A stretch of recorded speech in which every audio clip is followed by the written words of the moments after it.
Hi friends, how are you? So I'm touring with my third solo performance, The Trouble with My Hair, and I'm really happy and having fun and joy doing it. And so I want to talk about an important topic, vulnerability, and particularly, what happens when emotions come up during not just during the journey, but really during the performance. And this is what I usually do. And I've been doing this long enough to know I have no control over when my feelings are going to hit me. There's so many times that I thought I would not cry, I would not feel vulnerable, but hey, the feeling just came up, and I started crying. And so this has been my principle. I've been, doing performance a long time to know, just sit with the feelings and stay with the emotions and be okay with them, because most often time the audience is right there with you.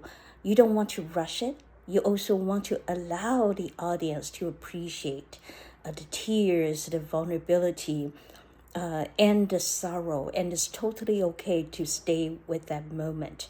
What I have done before is by utilizing practice as a way to kind of practice how I would manage it if it does come up on stage.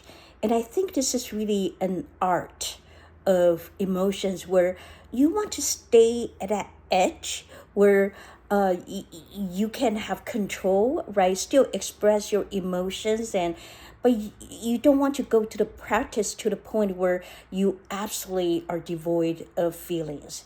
And you also don't want to not practice to the point where you are paralyzed. So there is that kind of a fine line where you want to kind of a right close at that edge where you're just vulnerable and emotional enough that will still carry you through the performance.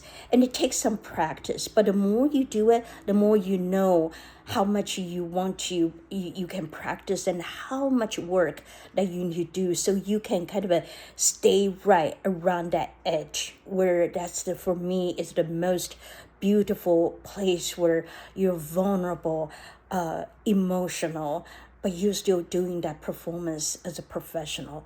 And this has been my principle. When you feel vulnerable on stage, don't panic. Just stay with those feelings and be present. Those feelings will pass. And I want to say this to you. Most often time, the audience is right there with you. A lot of times when we tell stories, we're not just telling stories for ourselves. We're also telling stories for others. So when we cry, they're crying too. And most often time, they're not just crying for us, they're also crying for themselves too. So be okay with that space where you simply just sit with the crying, the vulnerability, the sorrow, the tears, and everything that comes with it, and treat it as a gift, because the audience would appreciate you. Thank you.